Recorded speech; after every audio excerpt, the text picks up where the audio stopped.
Achieving blood pressure control isn't a difficult task. It shouldn't be difficult actually when you have the right information and you apply this information to the management of your blood pressure. Are you a non-hypertensive, recently diagnosed, or even if you have been hypertensive for years? If you have been hypertensive for years, yet you have big challenge in controlling your blood pressure, in this video I am providing you with very vital information how to achieve blood pressure control. Even if you are not hypertensive but you know somebody that is, this information will be helpful for them and even for you to be able to help others. Stay tuned. So none of these three ways of achieving blood pressure control is more important than the other. All are very important. For the first way or method of achieving blood pressure control, everyone, whether you are hypertensive or not, should know this. The second way is what will help you to have or achieve very good control on your blood pressure, and it is divided into 4 different parts. And the last way of achieving blood pressure control involves an approach that will help you in avoiding or preventing the complications that may arise from uncontrolled blood pressure. So the first thing is that you must learn how to measure your blood pressure correctly. An accurate measurement of the blood pressure is very important, as this will help make a diagnosis of hypertension and then will help to determine the level or the grade of hypertension, and will also be able to help with proper monitoring of the blood pressure. What are the important things to note when you are measuring your blood pressure? The first thing is to note that you need the proper tool. In this age, we talk about the digital blood pressure machine, which is readily available. You can get one for yourself or for your loved one. Now, that digital blood pressure machine comes with a cuff, and you must use the appropriate cuff size to avoid having a false reading. Appropriate cuff means that you have a cuff that has a length that is covering about 2/3 of your arm. Anything smaller than the size that you need will give you a falsely elevated reading, while a larger cuff, larger than what is required for your arm, will give a false low blood pressure. That's why it's important to have the proper cuff for your arm. The next thing is to note that you should be well rested in a quiet room, well seated with your arm well rested. Arm cuff blood pressure machine is preferable to the wrist blood pressure machine, as this has been found to give better readings than the wrist blood pressure machine. So take note of how to measure your blood pressure accurately. 1. Have the right digital blood pressure machine. 2. Have appropriate cuff for use on your arm. Next is rest for about 5 minutes prior to reading, so as to avoid having falsely elevated blood pressure, as exercise, eating, some activities tend to increase the blood pressure. So getting a rest for about 5 minutes or even more can help to give you a correct reading. And if you have ever wondered why your doctor would ask you to have a record of your blood pressure from home measurements, then you need to know that sometimes you can have falsely elevated blood pressure in the hospital, and this is known as white coat hypertension, whereby the individual has normal blood pressure reading at home, but when they get to the hospital, maybe out of fear, the blood pressure tends to rise. So it's preferable to even make a diagnosis most of the time from the home blood pressure monitoring records. This is very important. And then the regular measurement will help to also study the pattern and how to handle the blood pressure. Next, the second way by which you can achieve good blood pressure control involves the management of hypertension itself. As I mentioned earlier, it is divided into 4 parts. It is first off, DASH diet. This means dietary approaches to stop hypertension. This is not just for the treatment or management of hypertension. It is very helpful in the prevention of hypertension.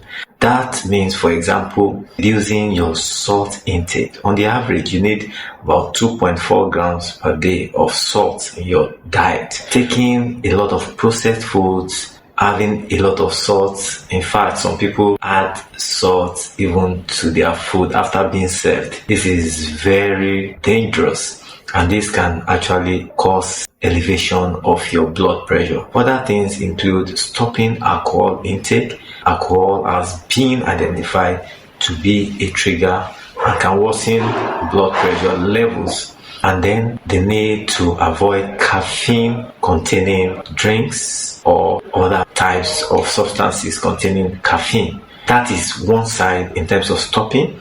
That involves stopping intake of some substances. The list is not exhaustive, but I will talk about other things that you can do to help in controlling your blood pressure. Intake of vegetables and fruits, which is very important for everyone, even if you are not hypertensive. Also useful for diabetics and generally for a healthy life. The need to consume more fibers is also there. You can take cereals, yam, other foods containing fibers, which will be helpful in controlling your blood pressure.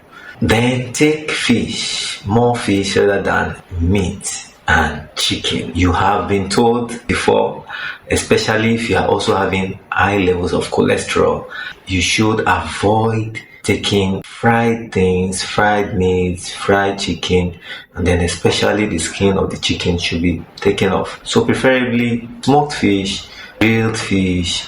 These are very good for you as an hypertensive patient or one who is trying to control their blood pressure. The second part of this control of blood pressure involves exercising. Exercise has been proven to be very helpful generally for a good well-being.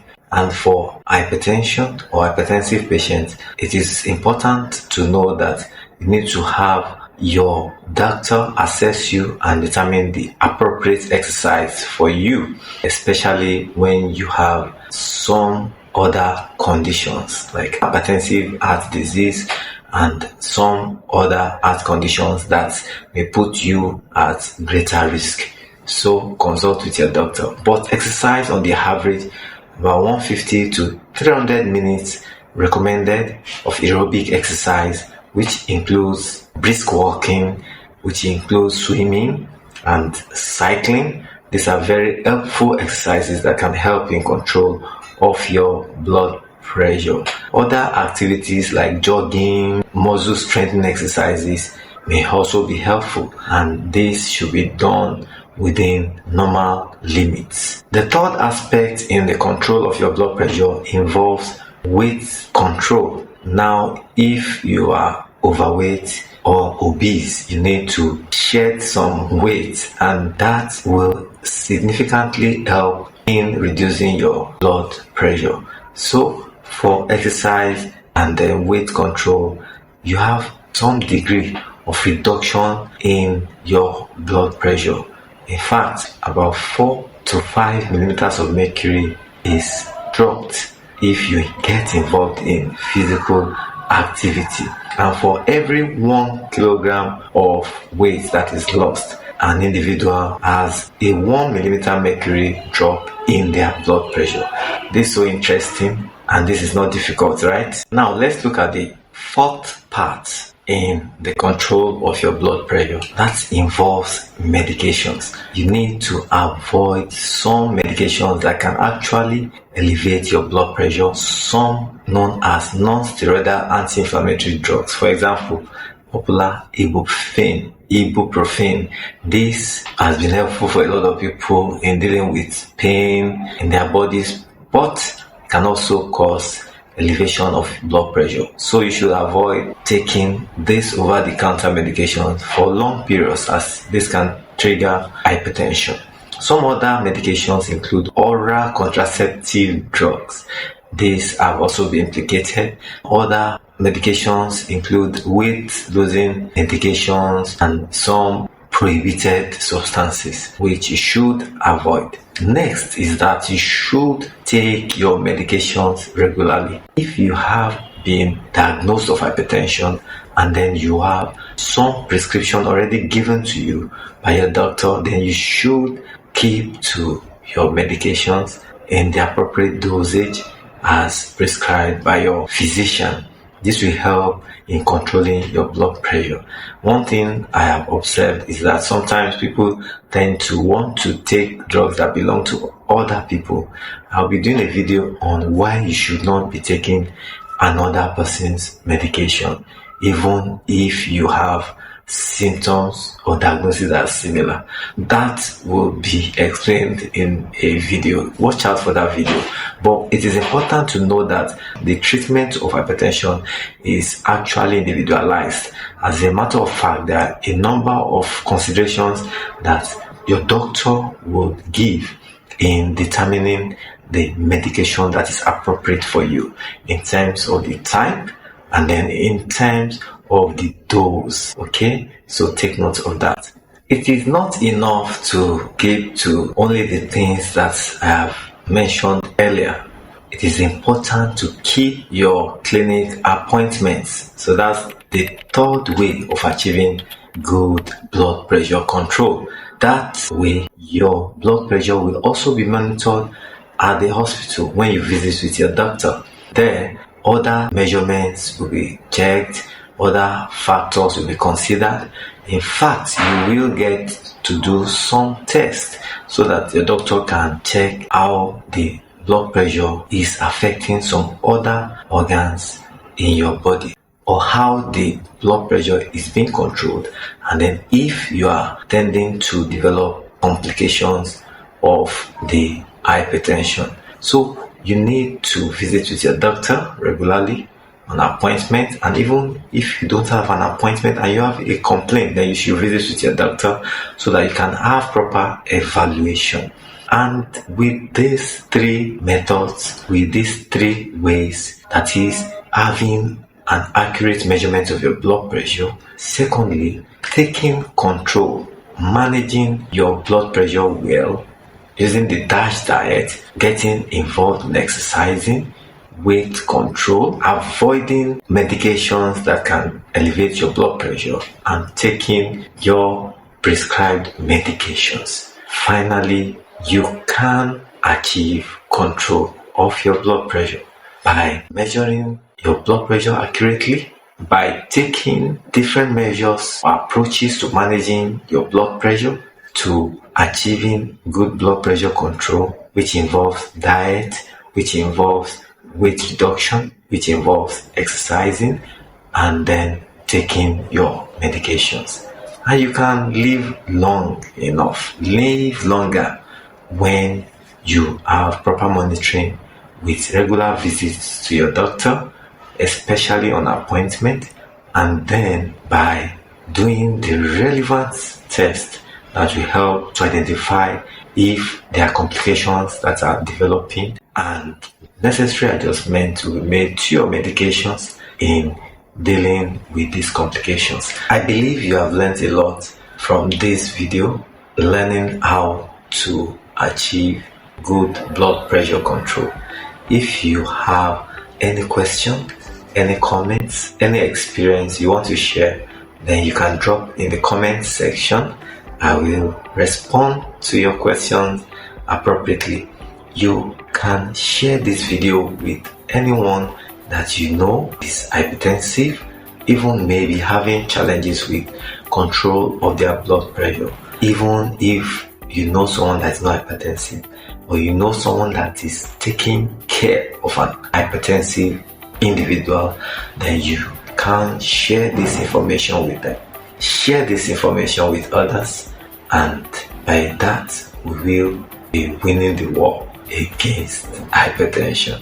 Thank you for watching. Remember to subscribe and click on the notification bell so that you will get regular notification and updates when I upload new videos. See you in my next video. Bye for now.